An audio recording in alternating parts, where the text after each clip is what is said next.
All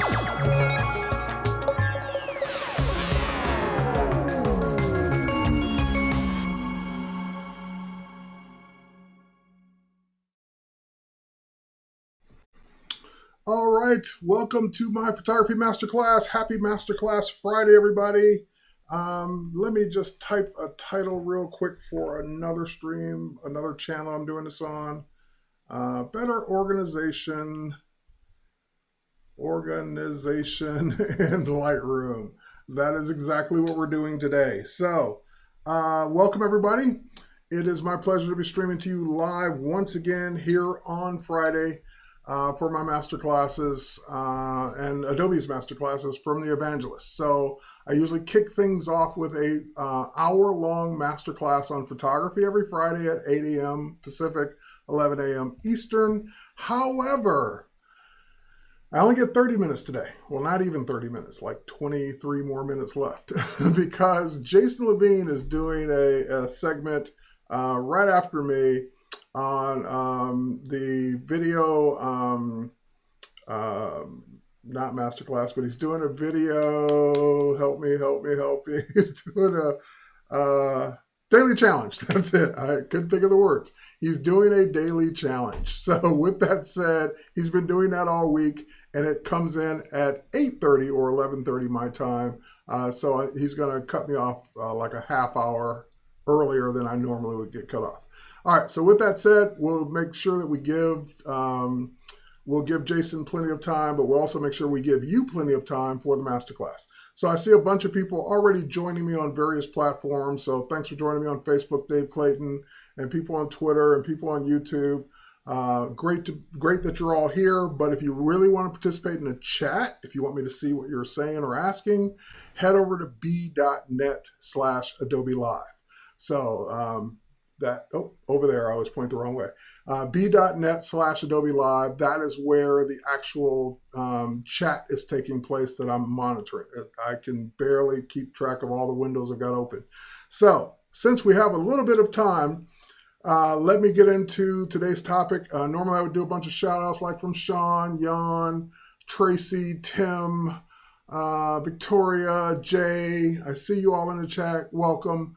But let's, Bram, let's go ahead and dive right in. So I'm going to switch over to my desktop in just a second. But one of the things I want to point out about this topic, being better organized in Lightroom. Lightroom is about organization. It's all about being able to find your photos after the fact. In other words, it's just like if you have a drawer, like I have a couple of desk drawers here, and if I just throw a bunch of stuff in them over time, I kind of know stuff's in there. I don't know what, I can't remember what exactly is in there. I may have to move stuff around and scrounge around to find stuff. And if you're treating your photos like that, that's what it's going to be like when it comes time to find a photo you're looking for. So don't treat Lightroom like you would this drawer, like I do these drawers in my desk and other things. Treat it like a spot that you will always want to be able to quickly go to and find a photo. So for example, people are always amazed when they ask me for a specific photo, like of a family member or a friend or whatever. I could give it to them pretty quickly. And they're like, how did you get, like, they know I have the photo, but like, how did you get to it so fast? It's because the one place I am pretty organized is Lightroom. I may not be organized in my office. I may not be organized in my physical surroundings in a lot of cases. But when it comes to Lightroom, I can usually find what I'm looking for very, very quickly. All right, so let me explain what that means. Let me switch over to my desktop so you guys can see what I'm doing. And let's turn off the Adobe Live thing. So I've got Lightroom Classic open. And in Lightroom Classic, I've got, well, you have as well, your folders. You have three categories. You have all photographs. So all 240 whatever thousand photos, 246,000 photos I have. I have my folders, which is where those photos physically reside on my hard drives. So I've got a hard drive that's got a bunch of stuff. I've got a server that's got even thousands more on it. And then you have your collections, which is the third area. The first bit of advice I can give you, especially as a classic user, Stop trying to worry about organizing or finding, I shouldn't say organizing, finding things in folders. Folders are, they're important because that's where your photos are physically stored and located. But once you import or tell Lightroom to know where that folder is by importing those photos in, stop doing stuff in the folders. Because the job of the folder is to take the physical photos that you got off your camera, put them somewhere in a hard drive in a physical folder on that hard drive, so you'll be able to manage it at some point if you need to. So for example, if you went to Paris, because I saw some folks in the chat from Paris, and you did the classic Louvre pictures, you might have a folder called Paris 2018, or you might have a folder called Louvre 2018, or you might have a folder called Eiffel Tower 2018, and that's great. That's where all those photos go. Once you're done there, stop using that. In other words, don't go in there messing around anymore. Because what you really want to do is you want to use collections. I can't stress enough about using collections. Collections are life. They are really what makes Lightroom sing. So for example, I'm going to give you, I'm going to twirl up my hard drive, and I'm going to go down to my collections, and I've got a concerts collection set. So in my concerts collection set, I've got collections or concerts that I've photographed over the years. And I dabbled in concert photography. I wasn't trying to do it seriously. I just like concerts sometimes, back when we used to go to concerts. And I would photograph them if I was there. So it's not that I was trying to be a concert photographer. It's just, that's what I did while I was sitting there enjoying the music. So for example, years ago, I photographed, if we go back and find, 2011, I photographed Janet Jackson. I had great seats, and I got some, I felt like I was actually the concert photographer. I was up close and personal. I got some just amazing shots with it, actually a point and shoot camera, because that's all they would let you bring in if you weren't an official photographer of the concert. And these images are here. Now, the first thing I did was back then in 2011, because I wasn't as good at organization as I am now, I did bring them into a folder. They're in a folder called Janet Jackson. And then I made a collection called Janet Jackson Concert. And I put the images in that collection.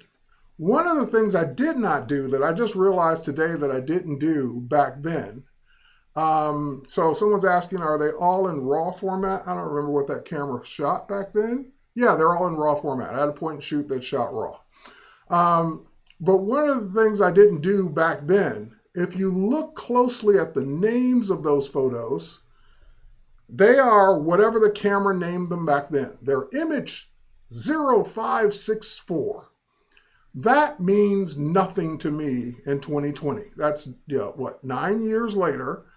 I don't know anything about what that number means. It means zero zilch to me. As I'm assuming it probably for most of you means nothing to you as well. So my first bit of advice, my second bit of advice, in addition to using the collection, my second bit of advice is rename your photos if you're a classic user. Now, if you're using the Lightroom Cloud version, you don't have the option to rename. So you have to rely on albums, which are the same as collections. But if you're a classic user, take that extra second to rename the photos after you've got them in, you've eliminated your bad ones, and now you got your keepers and you want to rename them. So here's how I would do that. I would go into that collection. I would select all. I'm just trying to find the select all under the menu because I would just hit Command A. But I would do a select all. And now that I've done that, I would go into the library menu and come down to rename photos. Now, what you rename them is up to you. But what I have set up here in my custom settings is I have if we edit that, I have it renaming custom text, meaning whatever I type, and a sequence number using 4 digits. So you could have a sequence number 1 digit, 2 digits, 3 digits, 4, or 5. The reason I like 4 is because I'm never usually going to have a shoot over 9,999 photos. I might have a shoot of 1,000 photos, 1,300 photos, but never over 10,000 in one shoot. So that assures me that I'm going to have a unique name for every photo. For example, if I just used 01, then 01, if I search for Janet Jackson 1, that could also find Janet Jackson 10 or Janet Jackson 11 or Janet Jackson 101. But with the 4 digits, if I search for 0001, there's only one 0001. There's only one 00 or 0100. So that's why I like the 4-digit name. But anyway, once you go in and do your rename, which I just canceled out of, so I can now call these Janet, and you can use an underscore, you can put it together, it doesn't really matter, but however you want. Janet Jackson, 0, I only photographed her once, so I don't have to put a 1 or anything after it. Or I could do a 1 for the first concert I ever did of her. And then once I click OK, it will physically rename all the photos at once. All 222 photos are getting renamed on the hard drive. So it is not just doing that in Lightroom. It is doing it for real. It's renaming. Typos are your mortal enemy. They could be mine too, unless you're telling me I mistyped her name, which you never know, I could have. All right, so once it's done, and I did mistype her name, those photos are renamed. Now, why do I take that extra second to do that?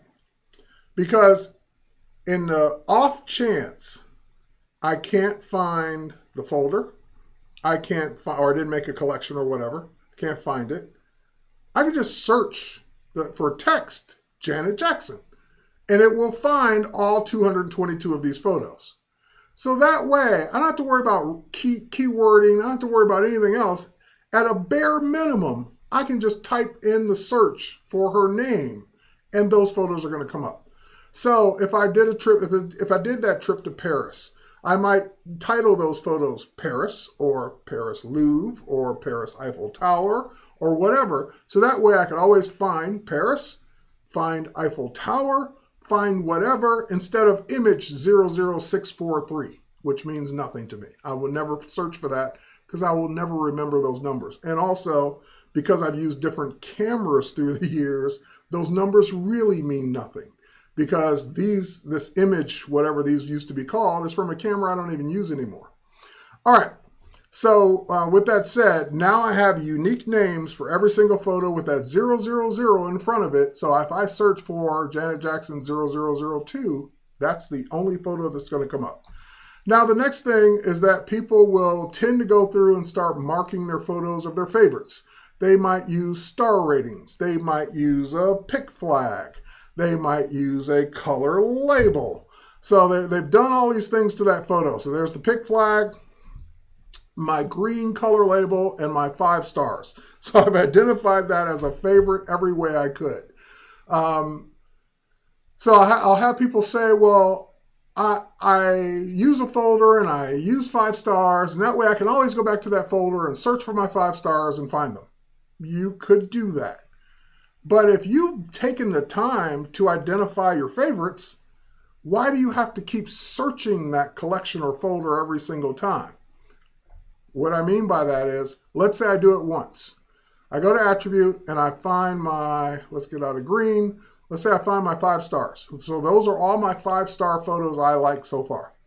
So I could select those five stars, and I could make a new collection.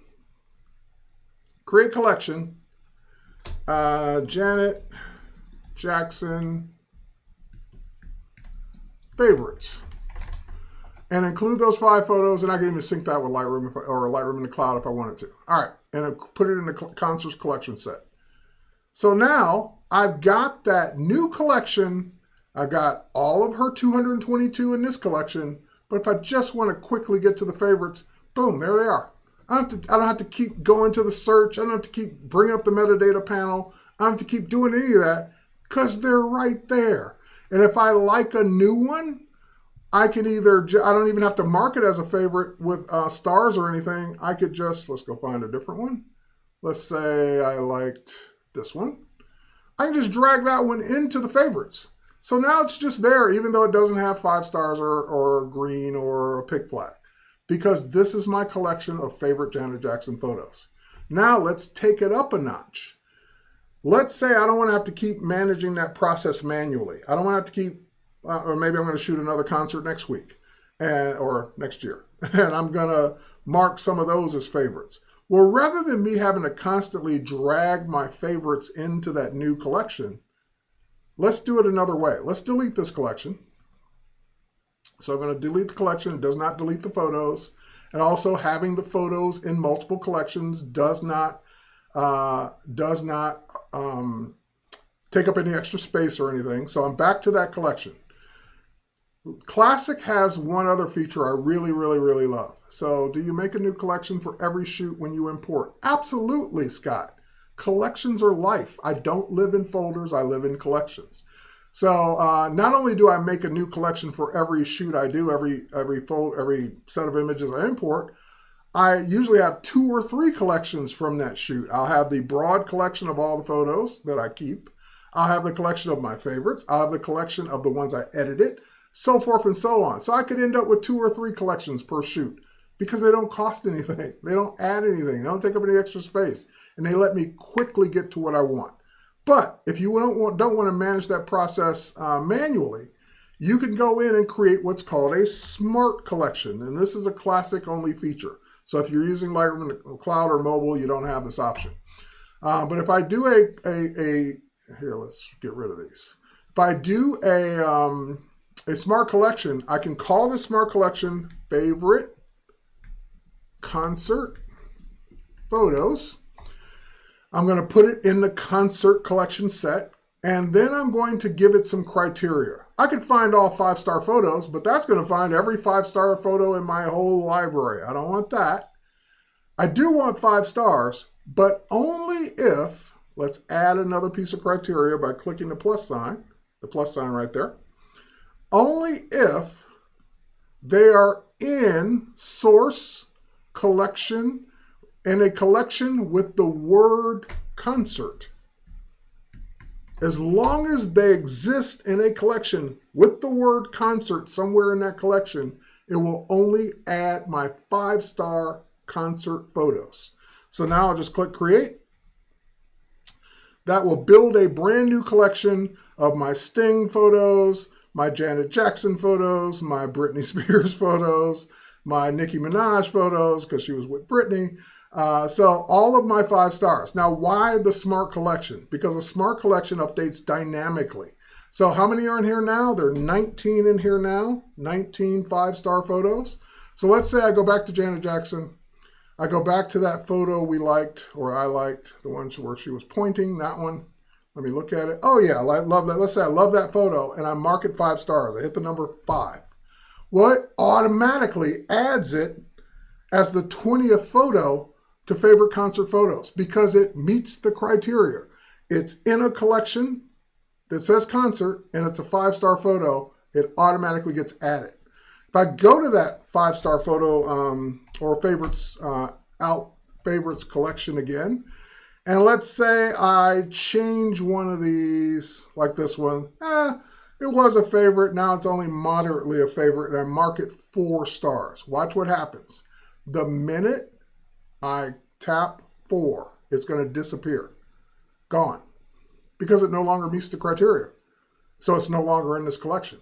It's still everywhere it used to be. It's just not here anymore. Correction, do you make a new catalog for each shoot? No, I have one catalog for everything. I got off the multiple catalogs years ago once Lightroom got fast enough to handle 246,000 photos. So I don't make new catalogs. One catalog for everything. Also because you can only sync one catalog at a time with Lightroom in the cloud. Okay, so that's just a bonus. Just remember you have smart collections and you can use them that way. Now let's go in and let's take a look at Lightroom, the cloud version. So Lightroom, the cloud version, there's some different terminology involved. So for example, if I go to my demo area, this would normally be called a collection set. In Lightroom Classic, it's called a folder, which is more confusing, I know. It's called a folder in the Lightroom Cloud or phone version, or mobile version, I should say. So when I twirl down the folder, aka collection set, it shows me all the albums, aka collection. So albums and collections are synonymous. They're the same exact thing. They do the same thing. They're for the same reason, but they're just called albums in the new version. Now, you notice in this folder, collection set, I have another folder, collection set, called Photography Masterclass. Because what I was running into is I started creating all these new albums for my photography masterclass, and they were just scattered everywhere. Like they were scattered amongst the rest of my demo collections. So I decided, well, if I ever need to refer back to a shoot we did in the masterclass series, why not keep them all together? Why not put them all in the masterclass, or I was going to say collection set folder, so that they're all immediately accessible to me. Now, there is an advantage that Lightroom and the Cloud has for searching that Classic does not have. So I showed you some Classic advantages with smart collections. Now let me talk about an awesome advantage if you're using this version. In both versions, I could go in and I could go to keywords and I could start typing keywords. I could type in flower. I could type in pink. I could type in whatever keywords I want. And I could start, if I knew what kind of flower that was, I could identify that as well. But I could start putting those in either version. And people spend an inordinate amount of time doing that. Why? So they could find them later based on those keywords. And I am not a keyword person. I used to be.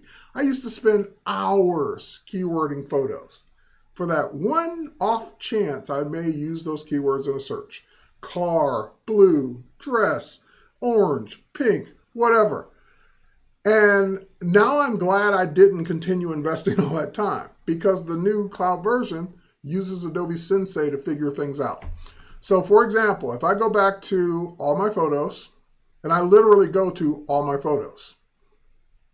So now I'm in I only have 51,000 synced to the cloud. So I have 51,000 photos synced to the cloud, both from Classic and the cloud version, and ones I shot on my phone, so forth and so on. If I'm looking for waterfall shots, I know I shot some in Iceland, but I don't remember anywhere else I shot waterfalls. I'm sure I've shot waterfalls. I shot the big one, Niagara Falls. But I'm starting to forget, like, where else have I possibly shot waterfalls? So that's where keywords will come in. Because if I don't remember the name of the collection, because I don't remember where a waterfall was, and I didn't make a smart collection of all my waterfall shots, and I don't remember what cities or whatever I was in this version, I could go to my all photos and I could literally type in waterfall and hit enter, and it will go find every waterfall shot I ever shot, whether I keyworded it or not, because it's using artificial intelligence to know what a waterfall is and go find it. Now here's the kicker. If, let's say, because sometimes it's going to guess wrong. So far so good. These are all waterfalls. So far so good. Great, great, great, great, great. I'm just trying all the waterfalls. All right, this is a fountain. That's really not a waterfall. Okay, that's an example. So let's say, and that's my daughter, she's kind of sitting in front of a waterfall, so I'll let that one go. So let's say up to this point, these are all, and that's not a waterfall. That's kind of like a stream of water.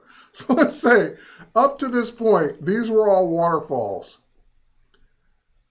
and those other ones aren't. So I'm just going to select all of those here, and that's not a waterfall, so let's deselect that one. And okay, so I have all, and that's not a waterfall, that's a fountain. So I have all the waterfalls I want. Well, even though I used Adobe Sensei to find them, that doesn't mean that I want to keep having to use Adobe Sensei to find my waterfall shots. So now that I've used Adobe Sensei to find all the waterfalls, guess what? I can go make a new collection or new album, create album, waterfalls, and include the 381 shots from wherever they were in the world that I shot waterfalls. Create. So that will create a, yes, yes, I had those 300. Just making sure. You sure you want to add 381 photos? Yes, I do. And here they all are at the bottom, waterfalls. And now I don't ever have to use that search again because I have a new album called Waterfalls. And if I did the same thing, even I couldn't do the search that way, but if I had done a search and found all the images in Classic, I could add the keyword and use that as a smart collection so that from now on, if I keyword a waterfall shot, it will add it to the smart collection. So lots of ways to find things in the cloud version, in both versions, but the cloud version is the one that has the ability to do the super search. Okay, guess what? I'm already out of time. Well, I just looked down. It's like I'm out of time. So with that said, cheers, everybody. Stay tuned for the Daily Creative Challenge with Jason Levine, who's going to be doing video. And don't be afraid of collections and don't go chasing waterfalls. All right. Bye, everybody.